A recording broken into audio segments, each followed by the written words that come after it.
पिछली दो कुछ वीडियो से जो है हमारा बिल ऑफ एक्सचेंज चैप्टर चल रहा था, जिसमें हमने जो है ऑलमोस्ट सारे टॉपिक जो है मेन टॉपिक हमने कवर कर लिए थे।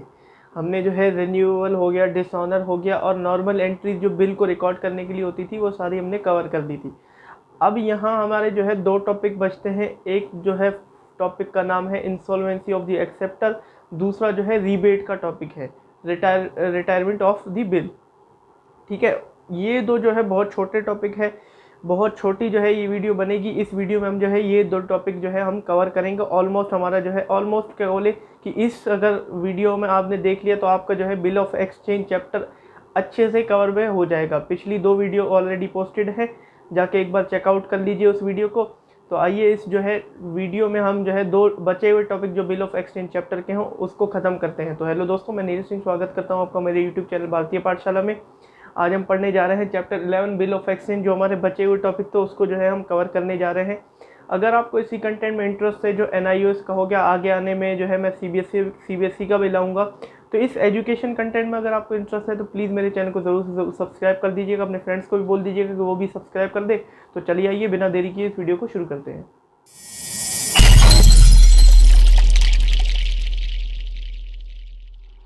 तो आइए दोस्तों टॉपिक पढ़ते हैं। आपकी बुक में भी दिया हुआ है इंसॉल्वेंसी ऑफ द एक्सेप्टर। देखिए दोस्तों, बिल ऑफ एक्सचेंज में सबसे पहले आप इंसॉल्वेंसी का मतलब समझिए। देखिए इंसॉल्वेंट का मतलब होता है दिवालिया।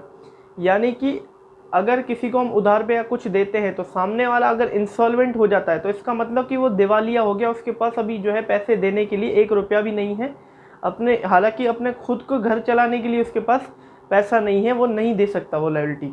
तो इसमें जो है अगर कोर्ट डिसाइड कर लेती कि ये इंसॉल्वेंट है, अगर पार्टनरशिप में हम अगर बात करें तो उसके जो साथ के पार्टनर होते हैं तो उनको जो है उसकी लायबिलिटी को पे करना पड़ता है। और अगर वो सोल प्रोप्राइटर है, वो इंसॉल्वेंट हो जाता है तो उसकी जो है liability as a bad debt जो है मानी जाती है। यानी कि उसका जो है सामने वाले का पैसा डूब गया ऐसा मानी जाती है, क्योंकि कोर्ट ये डिसाइड करता है कि वो जो है अभी पैसा नहीं दे सकता अगर कोर्ट उसको इंसॉल्वेंट डिसाइड करता है। तो अगर बिल ऑफ एक्सचेंज में हम बात करें तो बिल ऑफ एक्सचेंज में अगर वो लायबिलिटी पे नहीं कर सकता, यानी कि जो बिल ऑफ एक्सचेंज जो 3 महीने बाद या 2 महीने बाद हमने रखा हुआ था जिस पे ड्रॉ किया अपने डेटर पार्टी पे, वो नहीं अगर पे कर सकती तो कोर्ट जो है उसे इंसॉल्वेंट डिक्लेयर कर देता है। तो इसका मतलब ये होता है कि अब वो जो है हमारी लायबिलिटी को पे नहीं कर सकता, अब वो जो है हमारा पैसा नहीं दे सकता। ठीक है, तो उसमें क्या होता है, अगर उसके पर्सनल एसेट्स होते हैं या प्रॉपर्टी, उसको बेच के जितना पैसा मिलता है तो वो तो हम ले लेते हैं कैश के रूप में, और जो बाकी पैसा बचता है तो उसको एज अ हम बैड डेट ट्रीट करते हैं। यानी कि बैड डेट का मतलब होता है कि हमारे जो डेट होते हैं, हमारे जो कर्जे होते हैं, हमारे जो देनदार होते हैं, वो पैसे जो देने होते हैं वो डूब गए। तो उस हिसाब से हम जो है ट्रीट करते हैं। अगर कुछ कैश मिलता है तो उसको कैश का भी रिकॉर्ड करते हैं, अगर कुछ जो है कुछ भी नहीं मिलता तो बैड डेट से रिकॉर्ड करते हैं। अगर आधा कैश मिलता है, आधे बैड डेट होते हैं, तो आधा कैश और आधा बैड डेट करके हम उसको रिकॉर्ड करते हैं। तो अगर वो लायबिलिटी पे नहीं कर सकता है सामने वाली डेटर पार्टी जो होती है, जब वो इंसॉल्वेंट हो जाती है, तो इसका मतलब सेम ट्रीटमेंट हमारी जो है डिसऑनर में जो की गई थी वैसी कुछ ट्रीटमेंट जो है इंसॉल्वेंट में हो जाएगी, क्योंकि वो हमारा जो है बिल अब डिसऑनर से हो चुका, अब वो जो है फेल्स टू पे हो गया। जैसे कि हमने डिसऑनर में पढ़ा था कि वो जब जो है फेल हो जाता है पे करने में, हम जो है कुछ एंट्रीज करते थे, वैसे ही हम जो है इंसॉल्वेंसी में एंट्रीज करेंगे, क्योंकि हमारा जो है डेटर पार्टी है जिसपे हमने बिल ड्रॉ किया था वो अब फेल होगी पे करने में। तो एज अ जैसे कि हम डिसऑनर में ट्रीटमेंट करते थे, कुछ ट्रीटमेंट जो है हम वैसे करेंगे, बाकी जो पैसा रिकवर होगा उसकी भी जो है ट्रीटमेंट करेंगे। तो आइए दोस्तों इसकी एंट्रीज में आपको बता देता हूँ, साथ में हम जो है कुछ इलस्ट्रेशन करेंगे ताकि आपको अच्छे से समझ में आ सके। तो इसी में भी दो पार्टीज़ होती हैं जैसे कि मैंने आपको बताया था अभी। तो एक जो है ड्रॉअर पार्टी होती है जो ड्रॉ करती है बिल को, से मैं इसको जो है ए नाम दे देता हूँ। एक जो है ड्रॉई पार्टी होती है, से मैं इसको जो है बी नाम दे देता हूँ, जो है बिल को एक्सेप्ट करती है। अब हम डिसऑनर में क्या करते थे, पहले तो जब बिल हम बेचते थे तो कुछ एंट्रीज करते थे जो कि मैंने आपको बताई थी। अब डिसऑनर में हम क्या करते थे, जब बिल डिसऑनर हो जाता था तो हम क्या करते थे, जो हमारा अगर ड्रॉअर के उसमें देखें तो हम एंट्री ये करते थे,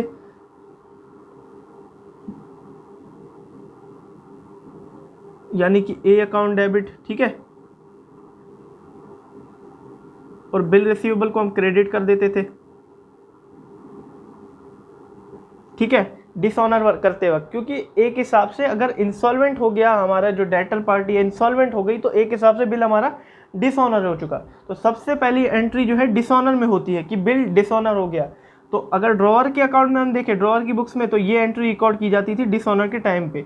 तो अभी भी जो है यही एंट्री इसमें रिकॉर्ड की जाएगी। और ड्रॉई के अकाउंट में अगर ड्रॉई की बुक्स में देखें तो वही, ठीक है, वो जो है ड्रॉअर को क्रेडिट करता था और बिल पेबल को डेबिट करता था इंस्टॉलमेंट के वक्त, डिसऑनर के वक्त। तो ये तो बिल हो चुका हमारा डिसऑनर, ठीक है। एक तो एंट्री जो है इंसॉल्वेंसी एक्सेप्टर जो आपका टॉपिक है उसमें ही पहली एंट्री जो डिसऑनर हो गया बिल वो करनी होती है, ठीक है। फर्स्ट एंट्री हमें ये करनी होती है, ठीक है। सेकेंड एंट्री क्या होता है कि अगर कुछ कैश मिलता है, मान लीजिए कि जो ड्रॉई पार्टी है उसके प्रॉपर्टी या पर्सनल एसेट्स को बेच के कुछ कैश हमें रिसीव होता है, तो सबसे पहले जो है ड्रॉअर एंट्री करेगा। कैश अगर उसे मिलता है तो कैश अकाउंट डेबिट वो एंट्री करेगा, ठीक है। सबसे पहली तो एंट्री वो करेगा। अब मान लीजिए 10 लाख का बिल था, ठीक है, 10 lakhs का बिल था। तो सबसे पहले तो यहाँ पे मैं ऐसे एज ए एग्जांपल आपको जो है लिख देता हूँ, यहाँ पे 10 लाख, ठीक है, ये 10 लाख का बिल था।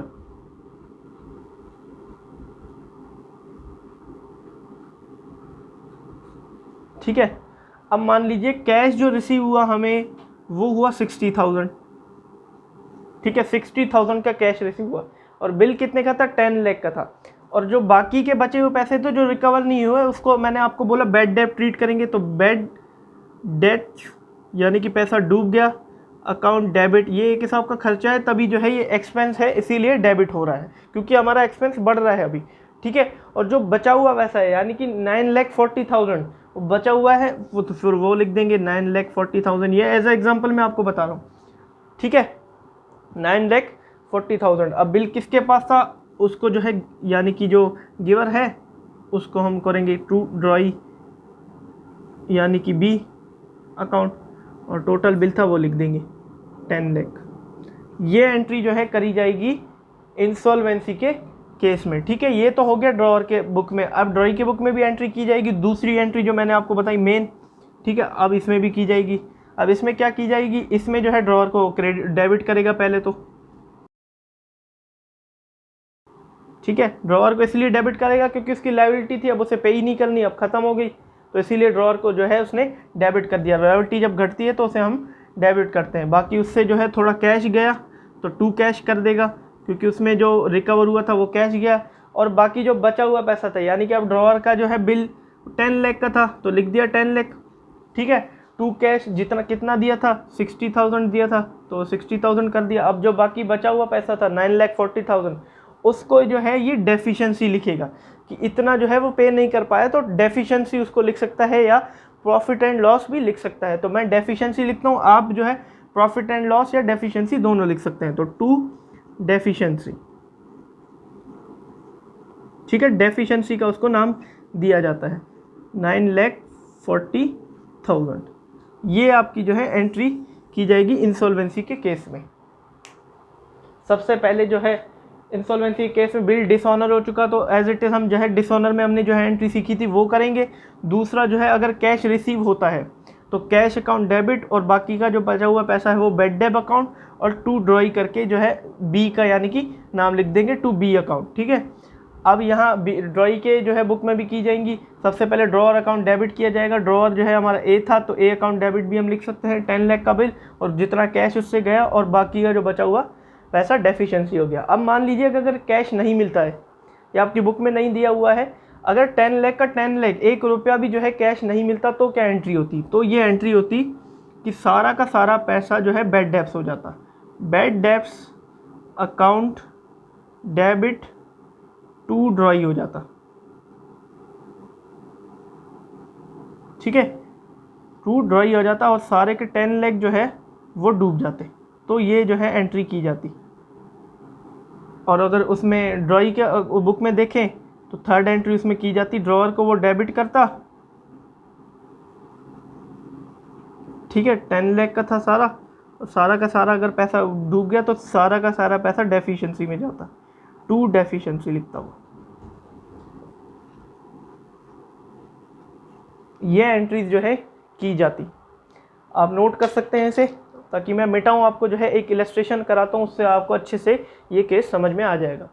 तो दोस्तों ये जो इलस्ट्रेशन 4 है आपका, इसमें जो है इंसॉल्वेंसी की कोई ट्रांजैक्शन दे ही नहीं रखी, इंसॉल्वेंसी का कोई केस इसमें है ही नहीं, पता नहीं क्यों ये दे रखा है। बट इस क्वेश्चन में जो है आपके मोहन का बुक बनाना है, यानी कि एक दो केस दे रखे हैं, एक केस में जो है मोहन वो ड्रॉई है, दूसरे केस में जो है मोहन वो जो है ड्रॉअर है। दोनों में जो है बिल रिन्यू हो रहा है और सारी दोनों में जो है हमें रिन्यू की एंट्री करनी है, इंटरेस्ट और जब बिल रिन्यू होता है बस। कोई इंसॉल्वेंसी का जो है आपका दे ही नहीं रखा। अब पता नहीं क्यों ये इंसॉल्वेंसी ऑफ एक्सेप्टर में जो है आपका ये इलस्ट्रेशन दे रखा है। बाकी आप जो है मैंने आपको रिन्यू का बता रखा था, एंट्री अच्छे से मैंने जो है आपको समझा रखी थी, आप जो है एंट्री कर सकते हैं। बाकी इंसॉल्वेंसी का एक केस कराने के लिए मैं आपको जो है क्वेश्चन जो यूज़ कर रहा हूँ टर्मिनल एक्सरसाइज में, क्वेश्चन 15 जो है आपका दे रखा है। इसमें जो है सबसे नीचे आपको जो है कुछ इंसॉल्वेंसी का केस दे रखा है, तो ये मैं जो है आपको एक पूरा क्वेश्चन करा देता हूँ। इसमें जो है आपके सब केस दे रखे हैं, साथ में जो है इंसॉल्वेंसी का आपका जो है केस दे रखा है, वो आप में जो है करा देता हूँ मैं एक बार।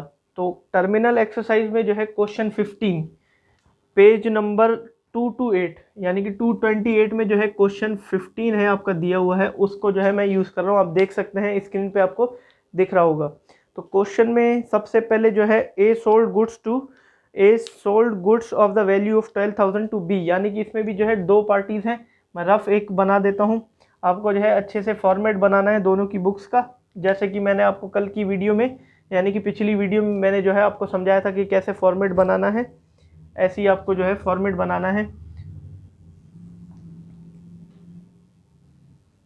तो एक तो पार्टी ए है, दूसरी पार्टी जो है वो बी है, ठीक है। ये सेलर है और ड्रॉअर,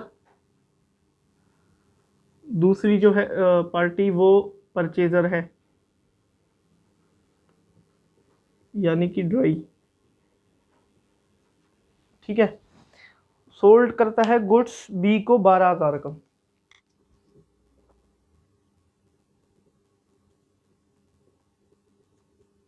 ठीक है। तो एक तो ये एंट्री होगी अगर बी परचेज करता है,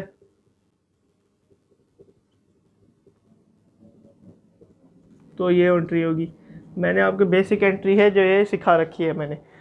B taking a bill for at 3 month B there for dated 1 July 2009।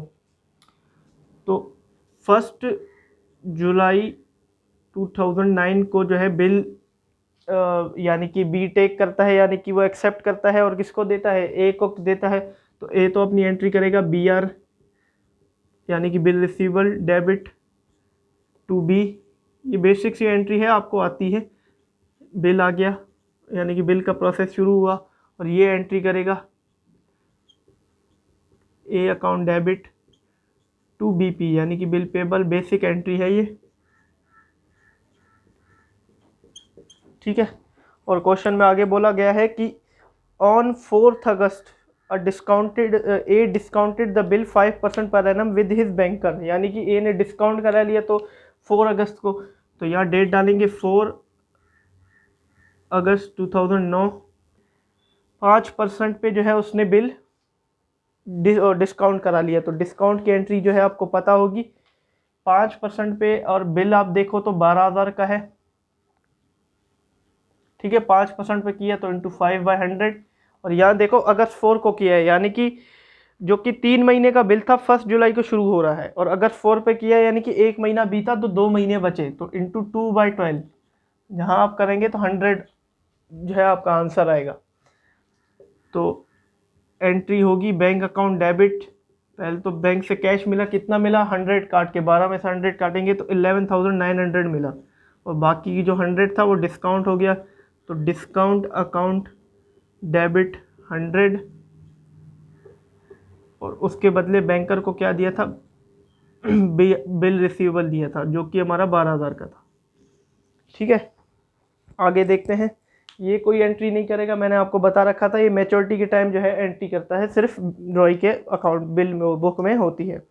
Eight the maturity the bill was renew and due another bill dishonour, B paid ₹3000 and noting charges and accept another bill at 3 month for, यानी कि bill एक dishonour हो गया, ठीक है, bill dishonour हो गया और बी ने जो है नोटिंग चार्जेस भी पे कर दिया। अगर हम सबसे पहले बी के बुक देख लेते हैं कि डिसऑनर में बी क्या एंट्री करता है।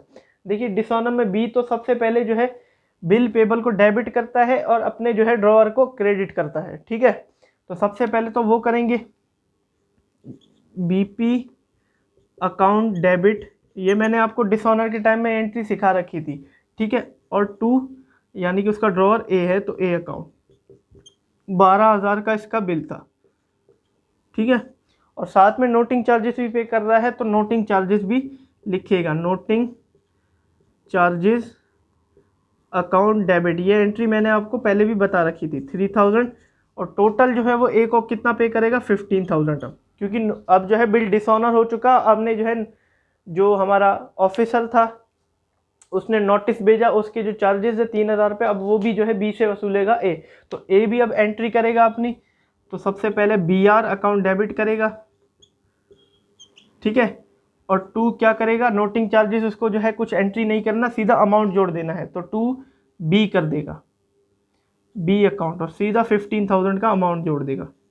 बिल हो गया हमारा डिसऑनर, नोटिंग चार्जेस भी अब ले लेंगे। यहाँ तक जो है आपका डिसऑनर का केस हो गया, ठीक है। अब नया बिल यहाँ भी बोलता है कि another bill at 3 month for 9,000 at 6%, नया बिल जो है आ गया 9% पे, 6% के इंटरेस्ट पे 9,000 का बिल बचा, 3,000 तो अब हो गया, मतलब अब 9,000 का जो है बिल बचा है, 9,000 का नया बिल आ गया 6% के इंटरेस्ट पे। और 9,000 का अगर 6% हम निकालें,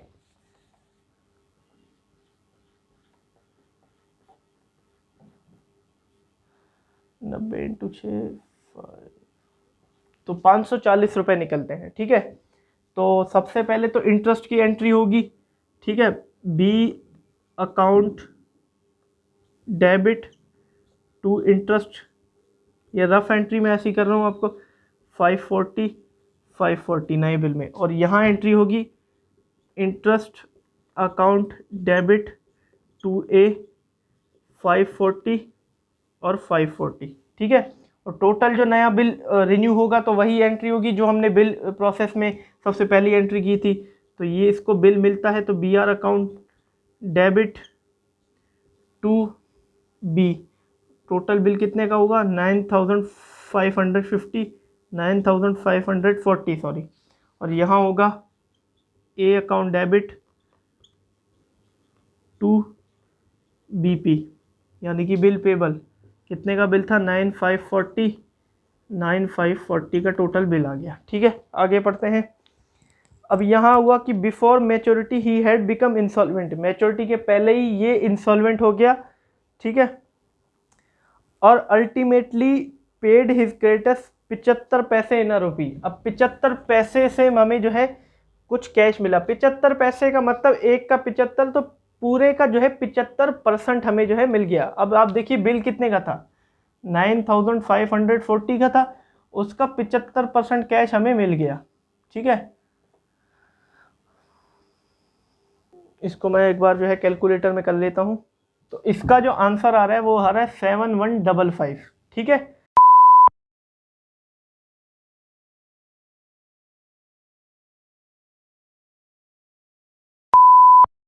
7,155 रुपये, 7,155 रुपीज़ जो है उसे कैश में मिला। तो एंट्री मैंने आपको जो अभी बताई, कैश अकाउंट डेबिट करेगा जो ड्रॉअर के अकाउंट में, कितना मिला 7155, ठीक है। अब इतना जो है हमें मिल गया, और बाकी अगर हम 9,540 से 7,155 निकालते हैं तो हमारा बचता है 2,385। तो वो जो बचा हुआ पैसा है वो बैक डेप हो जाएगा, ठीक है। ये इंसॉल्वेंसी का मेन अभी जो मैं आपको करा रहा था वही है, ठीक है। और 2 नाम दे देगा बी अकाउंट, और जितने का बिल था 9,540, ठीक है। और यहाँ क्या होगा, यहाँ ए को डेबिट कर देगा वो, अभी मैंने आपको बताया था ड्रॉअर को डेबिट करता है, ड्रॉई के बुक में हम एंट्री कर रहे हैं। और जितना कैश दिया 2 कैश, और जितना बचा 2 डेफिशिएंसी, बिल था 9,540 रुपये का। कैश जो गया वो गया 7,155 और जो डेफिशिएंसी थी वो थी 2,385। ये हमारा जो है क्वेश्चन 15 यहाँ पे कंप्लीट। आप नोट कर सकते हैं। ठीक है दोस्तों, ये हमारा जो है क्वेश्चन 15 यहाँ पे इंसॉल्वेंसी का केस दिया हुआ था। मैंने आपको नीचे एंट्री करके दिखा दी, ऐसे जो है आपको एंट्री करनी है। बेसिकली यहाँ पे जो है बहुत सारी एंट्री दे रखी थी जो कि मैंने आपको पिछली वीडियोस में सिखा रखी थी। ऐसे ही जो है आपको भी प्रैक्टिस करनी है। तो आइए दोस्तों, इसका जो अगला टॉपिक दिया हुआ है उसको एक बार कर लेते हैं। दोस्तों, आपकी जो है बुक में एक और टॉपिक है जो कि सबसे लास्ट टॉपिक है हमारा, रिटायरिंग अ बिल अंडर रीबेट। अब क्या होता है कि जब बिल दोनों का प्रोसेस शुरू होता है, यानी कि अब अगर मैं अपनी बात करूँ तो मैंने अपनी डेटर पार्टी पे बिल जो है ड्रॉ किया था। अब 3 महीने बाद हमें जो है बिल देना था। अब 3 महीने के पहले पहले ही जो है हमारा जो डेटर पार्टी थी हमारी, वो 3 महीने के पहले पहले यानी कि 1 महीने के अंदर अंदर वो हमें पैसा देना चाहती है। ठीक है, यानी कि ड्यू डेट के पहले ही जब हमें पैसा देना चाहती है और उससे बिल को जो है बिल को खत्म करना चाहती है, ड्यू डेट से पहले ही हमारी जो है पेमेंट करना चाहती है, तो उसे ही बोला जाता है रिटायरिंग अ बिल अंडर रीबेट। रीबेट के अंडर जो है बिल को रिटायर कर देना। ठीक है, बिल को खत्म कर देना उससे पहले ही, हमारी ड्यू डेट से पहले ही पेमेंट करने के लिए। तो इससे क्या होता है कि उसको एक राइट होता है हमें से जो है कंसेशन करने के लिए। यानी कि मान लीजिए 12,000 का बिल था तो हमसे कंसेशन करके वो 10,000 का करवा सकता था। क्योंकि हमने क्या किया था, जैसे कि आपको अभी अभी मैंने ये केस किया था, पिछली वीडियो में मैंने ये बताया था कि जब हम बिल को जो है रिन्यू करते थे उसमें कुछ हम इंटरेस्ट उससे लेते थे। अब वो हमें जो है पहले पेमेंट कर रहा है तो हमारा भी फर्ज बनता है उसे कुछ डिस्काउंट देने का। हालांकि जो होल्डिंग पार्टी होती है, यानी कि जो क्रेडिटर पार्टी होती है जो ड्रॉ करती है, उसको इस चीज़ में लॉस होता है, बट जो डेटर पार्टी होती है इसमें वो जो है इसके लिए फ़ायदा होता है। अब इसकी भी जो है कुछ एंट्रीज होती हैं, मैं आपको बता देता हूँ, बहुत छोटा सा टॉपिक है। इसमें भी जो है हमारी 2 पार्टीज होती हैं, एक तो drawer, her bill of exchange में 2 पार्टी होनी है, एक ड्रॉई। ठीक है, सबसे पहले बिल की सारी आपको ट्रांजैक्शन आती हैं। ठीक है, और सबसे पहले क्या होता है कि अगर टाइम से पहले पेमेंट आ जाती है तो सबसे पहले तो ड्रॉवर अपनी बुक में एंट्री करता है कैश अकाउंट डेबिट। ठीक है, अब मान लीजिए बिल जो है 15,000 का है। ठीक है, 15,000 का बिल है, लेकिन उसे जो है रीबेट कंसेशन करके जो डेटर पार्टी है उसने 12,000 का करा लिया। ठीक है, अब 12,000 उसे कैश पहले देगी। अब जो 3,000 का अमाउंट है उसको जो है हम रीबेट नाम देंगे। तो रीबेट अकाउंट डेबिट, क्योंकि एक हिसाब से ये भी डिस्काउंट है, डिस्काउंट को हम कैश के साथ ही लिखते थे। ठीक है, एक्सपेंस है तो इसीलिए डेबिट हो रहा है। रीबेट अकाउंट डेबिट, कितने का अमाउंट था 3,000 का, और 2 क्या कर देंगे उसके बदले BR ही तो देंगे, तो BR 15,000। ये तो हो गया हमारा ड्रॉवर के बुक में, ये एंट्री होगी हमारी रीबेट की। अब ड्रॉई के बुक में क्या अकाउंट एंट्री होगी, तो सबसे पहले वो उसके लिए जो बिल रिसीवेबल था वो उसको डेबिट करेगा, BP सॉरी जो बिल ऑफ एक्सचेंज था उसको BP नाम दिया था उसको डेबिट करेगा, और साथ में जितना कैश दिया है वो करेगा, और जो तेरा डिस्काउंट मिला उसको भी ये रीबेट का नाम देगा। बिल था टोटल 15,000 का, कैश दिया 12,000 और जो रीबेट मिला 3,000 का। ये हमारी ड्रॉई के बुक में जो है एंट्री की जाएगी। ठीक है, अंडर रीबेट के अंदर ये जो है हमारी एंट्रीज की जाएंगी। इसका कॉन्सेप्ट अगर देखिए तो कैश मिला बढ़ रहा है तो इसीलिए डेबिट कर दिया, एसेट है, रीबेट हमारा डिस्काउंट होता है, हमारे लिए जो है वो लॉस है, तो लॉस जो है लॉस या एक्सपेंस एक हिसाब होता है, तो जब बढ़ता है तो उसे डेबिट करते हैं, इसीलिए मैंने रीबेट को डेबिट किया। और BR हमारा खत्म हो रहा था, यानी कि पेमेंट हो गई है तो एसेट खत्म हो रहा था इसलिए क्रेडिट कर दिया। और यहाँ की बात करें तो BP हमारी एक लायबिलिटी थी जो कि हमने पे कर रहे हैं, या ड्रॉई के हिसाब से अगर हम देखें तो BP खत्म हो रही है यानी कि लायबिलिटी खत्म हो रही है तो इसलिए डेबिट कर रहे हैं, और उसके बदले कैश दिया था, कैश एसेट है घट रहा है तो क्रेडिट कर दिया। रीबेट हमारा इनकम है तो इनकम बढ़ रही है तो इसीलिए हमने क्रेडिट कर दिया। तो ये एंट्री जो है की जाएगी। आप जल्दी से एक बार नोट कर लीजिए, मैं आपको जो है एक इलस्ट्रेशन आपका दिया हुआ है उसको एक बार करा दूं। तो आइए दोस्तों, इलस्ट्रेशन 5 को जो है शुरू करते हैं। आपका रीबेट का इसमें टॉपिक दे रखा है, आप जो है स्क्रीन पे आपको दिख रहा होगा इलस्ट्रेशन 5। तो इसमें लिखा हुआ है Rohit draws a bill on Vikram, यानी कि इसमें 2 पार्टी हैं तो दोनों पार्टी का मैंने जो है फॉर्मेट, जर्नल का फॉर्मेट बना दिया, दोनों के एक हिसाब से जो है ये बुक बना दी आपको ऐसे करके जो है, in the books of Rohit, in the books of Vikram, journal book करके दोनों का अलग अलग बना देना है, ठीक है। 10,000 का बिल था, 3 महीने के अंदर अंदर पे करना था। The bill is duly accepted by Vikram 1 month before due date, यानी कि अगर हम इसमें देखें तो बिल ड्रॉ किया है 10,000 का 3 महीने के लिए और उसने एक्सेप्ट करके दे भी दिया है। तो जब बिल एक्सेप्ट होता है तो यानी कि रोहित जो है ड्रॉ किया था, इसने साइन करके एक्सेप्ट करके वापस रोहित को दे दिया, तो रोहित ने जो नाम रखा था बिल रिसीवेबल वही नॉर्मल एंट्री करेगा वो, बिल रिसीवेबल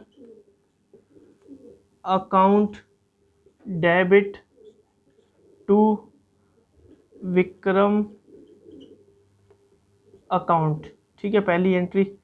और कितने का बिल था अगर हम देखें तो 10,000 का बिल था, तो 10,000 यहाँ पे, 10,000 यहाँ पे, ठीक है। और इसने जो है बिल इसने वापस दे दिया था तो इसको पे करना है बिल, तो ये एंट्री करेगा विक्रम, और सॉरी विक्रम तो ये खुद है, रोहित अकाउंट डेबिट टू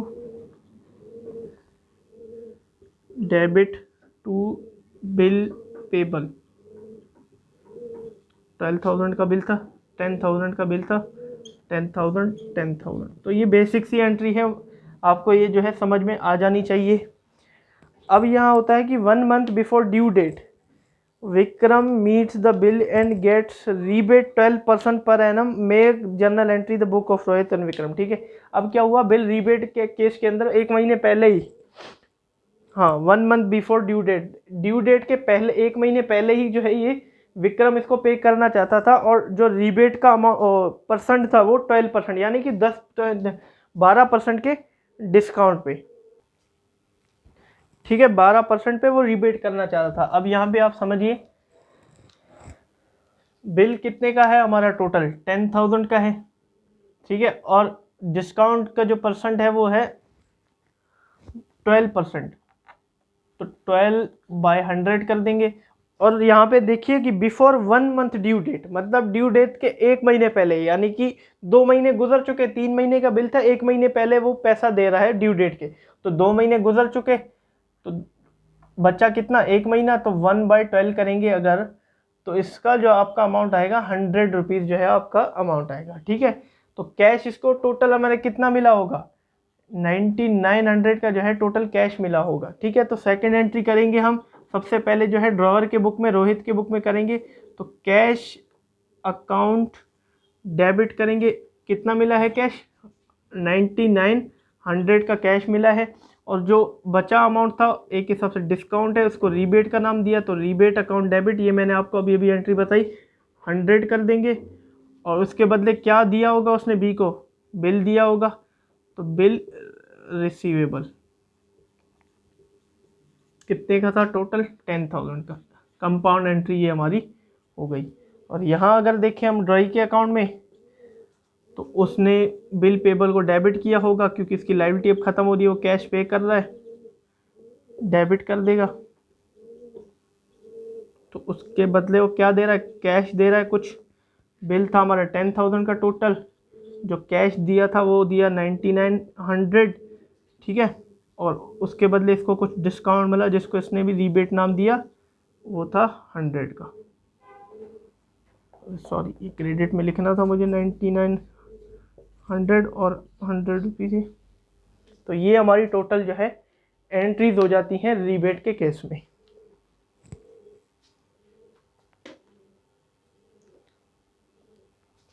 तो दोस्तों ये हमारा जो है हमारा लास्ट टॉपिक था इस चैप्टर का। तो धन्यवाद आपका वीडियो को जो है एंड तक देखने के लिए। इस वीडियो में हमने जो है बिल ऑफ एक्सचेंज को चैप्टर को जो है हमने पूरी तरीके से ख़त्म कर लिया है। उम्मीद है दोस्तों आपको जो है ये एंट्रीज अच्छे से समझ में आ गई होंगी। इस चैप्टर में आपको थोड़ा सा जो है दिमाग लगाना होता है, बाकी कोई इतना जो है मुश्किल चैप्टर नहीं है। ओनली सिर्फ जर्नल एंट्रीज आपकी क्लियर होनी चाहिए। अगर जर्नल एंट्रीज आपकी अच्छी है तो आपको जो है ये चैप्टर बिल्कुल आपके लिए आसान है। अब अगले जो 2 चैप्टर है इसमें एरर रेक्टिफिकेशन के और एक जो है कंप्यूटराइज अकाउंटिंग के, ये ज़्यादा जो है आपके काम के चैप्टर नहीं है। अब पहली बात तो ये समझिए कि ये जो फर्स्ट बुक है आपका चैप्टर, मेरे ख्याल से चैप्टर 14 पर, पता नहीं चैप्टर 13 में एक बार देख लेता हूँ यहाँ पे। चैप्टर 13 तक जो है आपको टीएमए में, ये जो सिलेबस है आपका टीएमए में का है। 14 चैप्टर से जो है आपका एग्जामिनेशन सिलेबस चालू होता है। 14 चैप्टर से जो है आपका एग्जाम में क्वेश्चन आने होते हैं। ये बुक मैंने आपको इसलिए कराई क्योंकि आपको जो है अकाउंट का बेसिक जो है वो इस बुक में है। सबसे पहले आपका बेस क्लियर होना चाहिए था, तभी आपकी बिल्डिंग जो है वो बन सकती थी। अब इस बुक में जो है आपका इस चैप्टर तक बेस इनफ है, सफिशेंट है आपके लिए इतना पढ़ना। बाकी जो दो चैप्टर है मैं फिर भी एंड में कराऊंगा जब। फिलहाल हम जो है अब बुक 2 को स्टार्ट करेंगे अगली वीडियो से। जो आपका चैप्टर 14 है डेप्रिसिएशन, उसको जो है हम एग्जाम पॉइंट ऑफ व्यू से पढ़ेंगे। अभी तक जो है हम क्वेश्चन करते आ रहे थे, बट हमें जो है अब सारे के सारे क्वेश्चन करने हैं चैप्टर 14 से और अच्छे से उसकी प्रैक्टिस करनी है। एग्जाम पॉइंट ऑफ व्यू से हमें जो है उसमें पढ़ना है। बाकी आपका बेस की बात करें तो चैप्टर 11 तक आपने बिल ऑफ एक्सचेंज तक पढ़ लिया, इतना आपके लिए सफिशिएंट है अकाउंटिंग को समझना, यानी कि आगे की बुक को समझना। तो अगली वीडियो में हम जो है चैप्टर 14 हमारा डेप्रिसिएशन जो है उसको करेंगे। तो उम्मीद है दोस्तों आज की वीडियो आपको जो है अच्छी लगी होगी, आपको पसंद आई होगी। अगर ऐसे कंटेंट में आपको इंटरेस्ट है, क्योंकि हर एक टॉपिक जो है आपको अकाउंटेंसी, बिजनेस और आगे आने वाली वीडियोस में इकोनॉमिक्स जो है एक टॉपिक एनआईयू से रिलेटेड आपको जो है इस हमारे चैनल में मिलेगा। क्योंकि अगर आप यूट्यूब पे देखें तो एनआईयू का कंटेंट बहुत कम है, हर कोई जो है एक टॉपिक नहीं कराता, थोड़ा सा बता दिया शॉर्ट में। बट मैं आपको एक टॉपिक कराऊंगा ताकि आपको हर एक टॉपिक पता हो अच्छे से। एग्जाम में कुछ भी आ जाता है, आप जो है आपका हाथ लिखते हुए ना रुके। तो धन्यवाद दोस्तों मेरी वीडियो को एंड तक देखने के लिए। अगर आपको अच्छी लगी हो तो प्लीज़ मेरे चैनल को ज़रूर से ज़रूर सब्सक्राइब कर दीजिएगा, वीडियो को शेयर कर दीजिएगा और ज़रूर से ज़रूर वीडियो को लाइक कर दीजिएगा। तो चलते हैं हम भी। Have a nice day.